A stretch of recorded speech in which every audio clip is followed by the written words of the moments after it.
Hello students, स्वागत आहे तुमचं माझ्या यूट्यूब चॅनलवरती. तर लास्ट लेक्चरमध्ये आपण physical properties of halogen derivatives याच्यामध्ये nature of intermolecular forces, effect of halogen size, boiling point, solubility हे सर्व पॉईंट आपण लास्ट लेक्चरमध्ये डिस्कस केलेले आहेत. आणि या लेक्चरमध्ये आपण पाहणार आहोत optical isomerism in halogen derivatives. आता ऑप्टिकल आयसोमेरिझम म्हणजेच काय, आयसोमेरिझम म्हणजेच काय, त्याचबरोबर स्टिरिओ आयसोमर्स, इनॅन्शिओमर्स हे सर्व ज्या काही तुमच्याकडे डेफिनेशन्स आहेत, ह्या ज्या काही कन्सेप्ट आहेत, या कन्सेप्ट आपण या लेक्चरमध्ये डिस्कस करणार आहोत. तर first of all stereo isomerism म्हणजेच काय, तर स्टिरिओ आयसोमेरिझम म्हणजेच काय, compound having same molecular formula and same structural formula but different spatial arrangement. आता या ठिकाणी याला सिंपल लँग्वेजमध्ये समजायला गेलं तर स्टिरिओ आयसोमेरिझम म्हणजेच काय, स्टिरिओ आयसोमेरिझम म्हणजेच काय किंवा स्टिरिओ आयसोमर्स म्हणजेच काय, तर यांच्यामध्ये काय असतं, यांचा जो मॉलिक्युलर फॉर्म्युला आहे, मॉलिक्युलर फॉर्म्युला काय आहे, सेम आहे.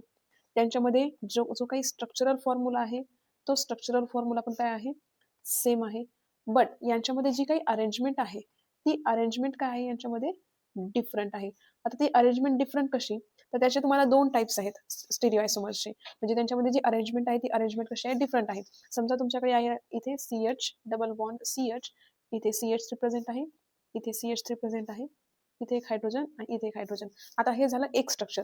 याचा स्टिरिओ आयसोमर्स ड्रॉ करायचं तर C डबल बॉन्ड EH. आता काय होईल, या ठिकाणी इथे CH3 जर प्रेझेंट असेल तर इथेही काय असेल, CH3 प्रेझेंट असेल, इथे एक हायड्रोजन प्रेझेंट असेल आणि इथे एक हायड्रोजन प्रेझेंट असेल. आता याच्यामध्ये पण CH आहे, CH डबल बॉन्ड CH, इथे पण CH डबल बॉन्ड CH. यांचा मॉलिक्युलर फॉर्म्युला काय आहे, सेमच आहे. यांचा स्ट्रक्चरल फॉर्म्युला पण काय आहे, सेमच आहे. पण यांच्यामध्ये जी अरेंजमेंट आहे ती अरेंजमेंट काय आहे, डिफरंट आहे. तर हे दोन एकमेकांचे काय होतील, स्टिरिओ आयसोमर्स होतील. काय होतील, स्टिरिओ आयसोमर्स. क्लिअर. आता स्टिरिओ आयसोमर्सचे तुम्हाला दोन टाईप आहेत या ठिकाणी. एक आहे तुम्हाला जॉमेट्रिकल आयसोमर्स आणि एक आहे तुम्हाला ऑप्टिकल आयसोमेरिझम. आता जॉमेट्रिकल आयसोमेरिझम आणि ऑप्टिकल आयसोमेरिझम काय हे आपण यापुढे डिस्कस करणार आहोत. आता नेक्स्ट पॉईंट आहे chiral atom and molecular chirality. आता फर्स्ट ऑफ ऑल तर कायरल ॲटम म्हणजेच काय, तर कायरल ॲटम म्हणजेच काय, सिंपल लँग्वेजमध्ये जो कार्बन ॲटम आहे त्या कार्बन ॲटमची व्हॅलन्सी किती असते, 4 व्हॅलन्सी असते. तर कार्बनचे जे काही चारही ॲटम आहेत ते चारही ॲटम कसे असले पाहिजे, डिफरंट असले पाहिजेत. समजा इथे कार्बन आहे, इथे A प्रेझेंट असेल, इथे B प्रेझेंट असेल, इथे C असेल, इथं जर D असेल, तर या कार्बनला काय म्हणणार आपण, कायरल कार्बन. त्याच्या ज्या चारही व्हॅलन्सी आहेत त्या चारही व्हॅलन्सी काय असल्या पाहिजेत, डिफरंट असल्या पाहिजेत. त्याला आपण काय म्हणतो, कायरल कार्बन म्हणतो. आता डेफिनेशन पाहूया त्याची काय आहे. A chiral carbon atom is a carbon atom which attach 4 different atom or groups. म्हणजेच जो कायरल ॲटम असणार आहे तुमच्याकडे, म्हणजे कायरल कार्बन असणार आहे, त्याच्या ज्या चारही व्हॅलन्सी आहेत, त्या चारही व्हॅलन्सी काय असल्या पाहिजेत, डिफरंट असल्या पाहिजेत. आणि कायरल ॲटमला आपण ॲज अ स्टार म्हणून शो करतो. आता या ठिकाणी तुम्हाला एक्झाम्पल घेतलंय 2 क्लोरोब्युटेन. आता 2 क्लोरोब्युटेन मध्ये बघा, CH3 CH Cl CH2 CH3, इथे 4 कार्बनची चेन आहे. आणि हा क्लोरीन ज्या कार्बनशी अटॅच आहे त्या कार्बनला एका साईडला CH3 प्रेझेंट आहे, एका साईडला CH2 प्रेझेंट आहे. एक व्हॅलन्सी त्यांनी क्लोरीन सॅटिस्फाय केलेली आहे आणि एक व्हॅलन्सी हायड्रोजनने सॅटिस्फाय केली आहे. म्हणजे याच्या ज्या 4 व्हॅलन्सी आहेत त्या चारही व्हॅलन्सी काय आहेत, डिफरंट आहेत. जर चारही व्हॅलन्सी डिफरंट असतील तर त्या कार्बनला आपण काय म्हणतो, कायरल कार्बन ॲटम.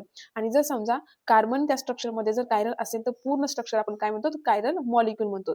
म्हणजेच ज्याच्या चारही व्हॅलन्सी डिफरंट आहेत तो काय होईल, कायरल ॲटम होईल. आणि जर समजा या ठिकाणी कार्बन आहे, या साईडला CH3 प्रेझेंट आहे, या साईडला पण CH3 प्रेझेंट आहे, ज्या त्याच्या चारही व्हॅलन्सी आहेत त्या चारही व्हॅलन्सी जर सेम असतील तर आपण याला कायरल कार्बन म्हणणार नाही, कारण चारही जे ग्रुप आहेत ते चारही ग्रुप काय आहेत, सेम आहेत. आणि जर समजा या ठिकाणी जे 4 ग्रुप आहेत ते 4 ग्रुप डिफरंट असतील तर तो जो तुमच्याकडे मॉलिक्यूल असेल तो मॉलिक्यूल कोणता असतो, कायरल मॉलिक्यूल असतो. कारण त्याच्या ज्या कार्बनच्या 4 व्हॅलन्सी आहेत त्या 4 व्हॅलन्सी काय असतात, डिफरंट असतात. आता या ठिकाणी तुम्हाला एक्झाम्पल दिलेलं आहे की 2 क्लोरोब्युटेन जो तुमचा C2 आहे. आता आपण नंबरिंग केलं तर 1 2 3 आणि 4. जो सेकंड नंबरचा कार्बन जो आहे तो कार्बनवरती एक क्लोरीन अटॅच आहे, एक हायड्रोजन आहे, एक CH3 ग्रुप आहे आणि एक CH2 ग्रुप आहे. म्हणजे याच्या ज्या चारही व्हॅलन्सी आहेत ते 4 व्हॅलन्सी काय झाल्यात, डिफरंट झाल्या. म्हणजे तो कार्बन नंबर 2 तुमचा काय आहे, कायरल कार्बन आहे. All 4 group are different on C2. So C2 is the chiral carbon and molecule is chiral. जर एक जरी ॲटम जर कायरल असेल स्ट्रक्चरमध्ये तर तो पूर्ण होल जो मॉलिक्यूल आहे तो होल मॉलिक्यूल काय होतो, कायरल मॉलिक्यूल होतो. क्लिअर. आता कायरल मॉलिक्यूल म्हणजेच काय, a molecule is a chiral if it can not be super impose on it's mirror image. आता आपण आपल्या हाताचंच एक्झाम्पल जर घेतलं तर तुमचा जो हँड आहे तो हँड जर तुम्ही म्हणजे दोन्ही हात आपल्याला सेम दिसतात, पण ते हँड ज्यावेळेस आपण एकमेकावरती प्लेस करतो, प्लेस केल्यानंतर ते कसे असतात, नॉन सुपर इम्पोज असतात. नॉन सुपर इम्पोज म्हणजेच ते एकमेकांना मॅच करत नाहीत. तर कायरल मॉलिक्यूल म्हणजेच काय? A molecule is a chiral if it can not be super impose on it's mirror image. म्हणजेच जो मॉलिक्यूल आहे त्या मॉलिक्यूलची जर मिरर इमेज जर त्याच्यावरती सुपर इम्पोज नसेल तर त्याला आपण काय म्हणतो? कायरल मॉलिक्यूल म्हणतो. A chiral molecule and its mirror image form a pair of enantiomer. म्हणजेच इनॅन्शिओमर म्हणजेच काय? Enantiomer are mirror image of stereo isomers and non super imposable. आता एक असते सुपर इम्पोजेबल आणि एक असते नॉन सुपर इम्पोजेबल. आता आपण एक एक्झाम्पल घेऊन समजूयात की सुपर इम्पोजेबल आणि नॉन सुपर इम्पोजेबल म्हणजेच काय? आता इथे तुम्हाला CH3H, इथे आहे तुम्हाला C2H5 आणि इथे Cl प्रेझेंट आहे. जर आपण या कंपाऊंडच्या समोर जर आपण मिरर जर प्लेस केल्यानंतर या ठिकाणी तुम्हाला जे स्ट्रक्चर आहे ते स्ट्रक्चर कसं फॉर्म होईल? तर आता या ठिकाणी बघा, जर समजा आपण इथे मिरर प्लेस केला तर तुमचा कार्बन सेंटरला ॲज इट इज असेल, इथे CH3 पण ॲज इट इज असेल. आता याची मिरर इमेज फॉर्म होताना हा जो क्लोरीन आहे तो क्लोरीन कुठे येईल? या साईडला येतो. आता क्लोरीन इथे तुमच्याकडे काय असेल? C2H5 असेल आणि या साईडला काय येईल परत आता? हायड्रोजन येईल. आता जर इमॅजिन करा की हा जो मॉलिक्यूल आहे तो मॉलिक्यूल आपण उचलला आणि याच्यावरती प्लेस केला. प्लेस केल्यानंतर काय येईल या ठिकाणी? हा जो क्लोरीन आहे तो क्लोरीन कोणावरती येईल? या हायड्रोजनवरती येईल आणि हा जो हायड्रोजन आहे तो हायड्रोजन कोणावरती येईल? या क्लोरीनवरती येईल. म्हणजेच ही जी मिरर इमेज फॉर्म झालेली आहे ती मिरर इमेज कशी आहे? नॉन सुपर इम्पोजेबल आहे. मिरर इमेज कशी आहे? नॉन सुपर इम्पोजेबल आहे. म्हणजेच हे दोन काय झाले? एकमेकांचे इनॅन्शिओमर झाले. इनॅन्शिओमर म्हणजेच काय? त्या ठिकाणी अशी पेअर स्टिरिओ आयसोमरची अशी पेअर असेल जी की नॉन सुपर इम्पोजेबल असेल. म्हणजेच आता या ठिकाणी हा जो कार्बन आहे तो काय आहे? कायरल कार्बन आहे, कारण त्याच्या चारही व्हॅलेन्सी काय आहेत? डिफरंट आहेत. पण आता त्या ठिकाणी त्याची जी मिरर इमेज आहे ती मिरर इमेज एकमेकांवरती काय आहे? नॉन सुपर इम्पोजेबल आहे. म्हणजेच हे एकमेकांचे काय होतात? इनॅन्शिओमर होतात. क्लिअर? इनॅन्शिओमर म्हणजेच काय? तर जे स्टिरिओ आयसोमरची जी पेअर आहे ती स्टिरिओ आयसोमरची पेअर एकमेकांवरती कशी असणार आहे? नॉन सुपर इम्पोजेबल असणार आहे. मग त्याला आपण काय म्हणतात? इनॅन्शिओमर म्हणतो. आता या ठिकाणी तुम्हाला एक्झाम्पल घेतलेलं आहे. Enantiomer are mirror image stereo isomers and non super imposable. म्हणजेच इनॅन्शिओमर जे आहेत इनॅन्शिओमर कसे असतील? Non super imposable mirror image form करतात. They rotate the plane polarise light in opposite direction and enantiomer exist in a pair. आता जो इनॅन्शिओमर आहे तो तुम्हाला सिंगल पेअरमध्ये कधीच फॉर्म होणार नाही, कारण त्याची जी मिरर इमेज आहे ती मिरर इमेज जर नॉन सुपर इम्पोजेबल असेल तरच आपण तिला काय म्हणतो? इनॅन्शिओमर म्हणतो. तर तो सिंगल पेअरमध्ये आपल्याला कधीच तुम्हाला त्या ठिकाणी दिसून येणार नाही. आणि आता जे काही तुमच्याकडे इनॅन्शिओमर असतात ते इनॅन्शिओमर काय करतात? जी PPL आहे, PPL म्हणजेच काय असते? Plane polarise light. ती प्लेन पोलराइज लाईट काय करतात? रोटेट करतात. म्हणजेच ते कसे असतात? ऑप्टिकली ऍक्टिव्ह असतात. तर या ठिकाणी जे एक्झाम्पल दिलेलं आहे, एक्झाम्पलमध्ये बघा, जर आपण हा एक्झाम्पल असाच आपण उचलला आणि याच्यावरती प्लेस केल्यानंतर काय होईल? या क्लोरीनच्या ठिकाणी हा हायड्रोजन येतो आणि या हायड्रोजनच्या ठिकाणी हा क्लोरीन आणि हा CH3 आणि C2H5 जरी ॲज इट इज असतील तरी हे जे दोन ॲटम आहेत ते दोन ॲटमची जी पोझिशन आहे ती पोझिशन काय होते? डिफरंट होते. म्हणजेच हे दोन एकमेकाचे काय होतील? इनॅन्शिओमर होतील. This two image are non super imposable. म्हणजे ही जी इमेज फॉर्म झालेली आहे ती इमेज कशी आहे? नॉन सुपर इम्पोजेबल आहे. क्लिअर? तर नेक्स्ट पॉईंट आहे ऑप्टिकल ऍक्टिव्हिटी. तर फर्स्ट बघू ऑप्टिकल ऍक्टिव्हिटी म्हणजेच काय? Chiral compound rotate the plane polarise light. If rotate is towards the right then we called dextrorotatory, and if rotation is towards the left then we called levorotatory. आता first of all तुम्हाला मी आता सांगितलं आहे की chiral carbon म्हणजेच काय आणि achiral म्हणजेच काय. ज्यांच्यामध्ये कार्बनच्या चारही व्हॅलेन्सी सेम असतील त्यांना आपण काय म्हणतो? जर चारही व्हॅलेन्सी जर सेम असतील तर या कार्बनला आपण म्हणतो अकायरल म्हणतो. आणि जर याच्या चारही व्हॅलेन्सी जर डिफरंट असतील तर आपण त्याला काय म्हणतो? कायरल कार्बन म्हणतो.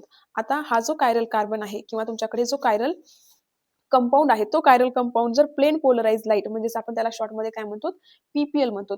जर PPL जर रोटेट करत असेल तर त्या ठिकाणी जी प्लेन पोलराइज लाईट आहे तो compound plane polarise light rotate करण्यासाठी दोन पॉसिबिलिटी आहेत. जर समजा त्या ठिकाणी जी रोटेशन आहे ती रोटेशन जर राईट साईडला होत असेल, म्हणजेच आपण वॉचमध्ये पाहतो की क्लॉकवाईज अँड अँटी क्लॉकवाईज. जर ती रोटेशन जर क्लॉकवाईज असेल तर तिला आपण काय म्हणणार? डेक्स्ट्रो रोटेटरी म्हणणार आणि तुम्ही त्याला शॉर्टमध्ये डेक्स्ट्रो पण लिहू शकतात. आणि ती जी रोटेशन आहे ती रोटेशन जर अँटी क्लॉकवाईज असेल तर त्याला आपण म्हणतो लिओ रोटेटरी किंवा लिओ पण तुम्ही त्याला म्हणू शकता शॉर्टमध्ये. डेक्स्ट्रो रोटेटरीला तुम्ही प्लस डेक्स्ट्रो रोटेटरीसाठी तुम्ही प्लस साईन पण शो करू शकतात आणि लिओ रोटेटरीसाठी मायनस साईन शो करू शकतात. जर तुमच्याकडे जो कंपाऊंड आहे तो कंपाऊंड जर प्लेन पोलराइज लाईट रोटेट करत असेल, इफ राईट साईडला असेल तर आपण डेक्स्ट्रो रोटेटरी आणि जर लेफ्ट साईडला असेल तर आपण त्याला लिओ रोटेटरी म्हणतो. आणि जर जी प्लेन पोलराइज लाईट आहे ती प्लेन पोलराइज लाईट रोटेट होत असेल तर तो जो कंपाऊंड आहे तो कंपाऊंड कसा असतो? ऑप्टिकली ऍक्टिव्ह असतो. आणि ऑप्टिकल ऍक्टिव्हिटी आपण कशा थ्रू मोजतो? तर पोलॅरोमीटर थ्रू आपण ऑप्टिकल ऍक्टिव्हिटी मेजर करतो. क्लिअर. आता नेक्स्ट आहे तुम्हाला रेसिमिक मिक्सचर. आता रेसिमिक मिक्सचर म्हणजेच काय, आताच आपण म्हणलं की जर पीपीएल जर राईट साईडला रोटेट होत असेल तर आपण तिला काय म्हणतो, डेक्स्ट्रो म्हणतो.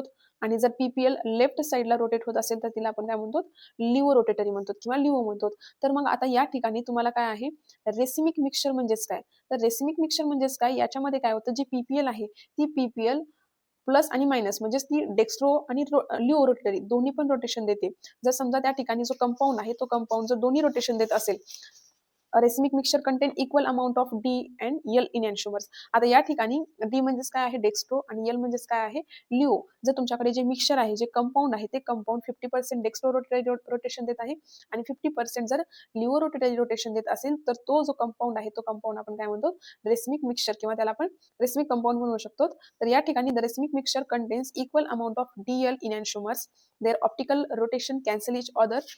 सो नेट रोटेशन त्या ठिकाणी काय असेल, 0 असेल आणि हे racemic mixture are optically inactive. तर या ठिकाणी जे रेसिमिक मिक्सचर आहेत ते रेसिमिक मिक्सचर काय असतील, ऑप्टिकली इनॅक्टिव्ह असतील, कारण 50% त्या ठिकाणी डेक्स्ट्रो रोटेटरी येते रोटेशन आणि 50% काय आहे त्या ठिकाणी लिओ रोटेटरी रोटेशन आहे.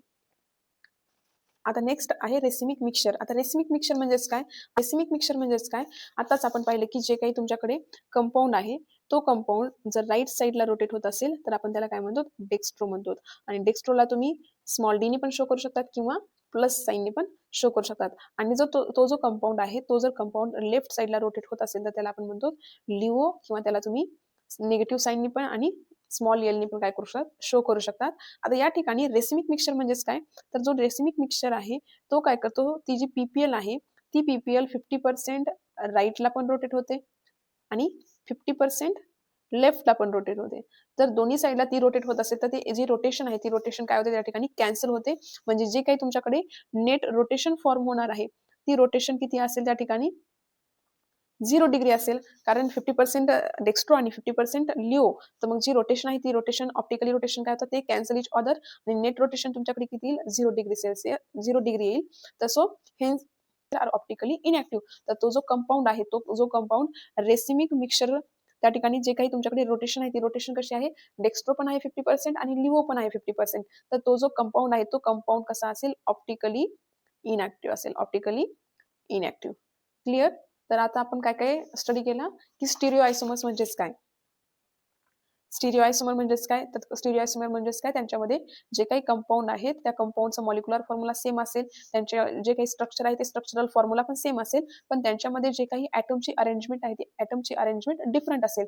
आणि स्टिरिओ आयसोमरचे 2 टाईप आहेत, एक आहे जॉमेट्रिकल आयसोमेरिझम आणि एक आहे ऑप्टिकल आयसोमेरिझम. त्यानंतर आपण पाहिलं chiral atom and molecular chirality. आता कायरल ॲटम म्हणजेच काय, त्याच्या 4 व्हॅलेन्सी काय आहेत, डिफरंट आहेत, त्याला आपण म्हणतो कायरल कार्बन म्हणतो. आणि जर समजा एखाद्या कंपाऊंडमध्ये तुम्हाला कायरल कार्बन जर प्रेझेंट असेल तर आपण तो जो होल मॉलिक्यूल आहे तो होल मॉलिक्यूल कायरल मॉलिक्यूल म्हणून कन्सिडर करतो. त्यानंतर आपण पाहिलं कायरल मॉलिक्यूलमध्ये आपण इनॅन्शियुमर कन्सेप्ट स्टडी केली. आता इनॅन्शियुमर म्हणजेच काय, तर त्या ठिकाणी जे काही कंपाऊंड आहे त्या कंपाऊंडची mirror image non super imposable असेल, म्हणजेच ती एकमेकावरती सुपर इम्पोज होणार नाही, तर त्या इमेजला आपण नॉन सुपर इम्पोजेबल म्हणतो. आणि जे नॉन सुपर इम्पोजेबल मिरर किंवा नॉन सुपर इम्पोजेबल ची जी काही पेरिंग आहे तर त्या ठिकाणी जे 2 स्ट्रक्चर असणार आहे ते दोन्ही स्ट्रक्चर काय असणार आहेत, एकमेकांचे स्टिरिओ आयसोमर्स असणार आहेत. सो त्यांना आपण काय म्हणणार, इनॅन्शियुमर म्हणणार. आणि ते जे इनॅन्शियुमर आहेत ते इनॅन्शियुमर प्लेन पोलराइज लाईट काय करतात, रोटेट करतात. आणि त्या ठिकाणी इनॅन्शियुमरचे तुम्हाला 2 पेअर अवेलेबल असतात. एक पेअर असेल तर आपण त्याला इनॅन्शियुमर म्हणू शकत नाही. आणि नेक्स्ट आपण पाहिलं ऑप्टिकल ऍक्टिव्हिटी. ऑप्टिकल ऍक्टिव्हिटी म्हणजे जो काही कंपाऊंड आहे तो कंपाऊंड पीपीएल जर राईट साईडला रोटेट करत असेल तर आपण डेक्स्ट्रो म्हणतो, आणि जर लेफ्ट साईडला रोटेट करत असेल तर लिओ म्हणतो. आणि जर रोटेशन होत असेल तर तो जो कंपाऊंड आहे तो कंपाऊंड आपण ऑप्टिकली ऍक्टिव्ह म्हणून कन्सिडर करतो. आणि ऍक्टिव्हिटी आपण कशाने मेजर करतो, तर पोलॅरोमीटरने करतो. आणि नेक्स्ट आपण लास्ट पाहिलं रेसिमिक मिक्सचर. आता रेसिमिक मिक्सचर म्हणजेच काय, त्याच्यामध्ये डेक्स्ट्रो आणि लिओ हे दोन्ही पण त्या ठिकाणी रोटेशन पॉसिबल असतात आणि त्या रोटेशन एकमेकाला कॅन्सल करतात. सो देअर नेट रोटेशन काय येईल त्या ठिकाणी, 0 डिग्री येते. आणि तो जो मॉलिक्यूल आहे किंवा तो जो कंपाऊंड आहे तो कंपाऊंड आपण ऑप्टिकली इनॅक्टिव्ह म्हणून कन्सिडर करतो. क्लिअर. जर या पॉईंटमध्ये काही अडचण असेल तर कमेंट सेक्शनमध्ये नक्की कळवा आणि लेक्चर कसं वाटले हेही कळवा. Thanks for watching. See you in next video.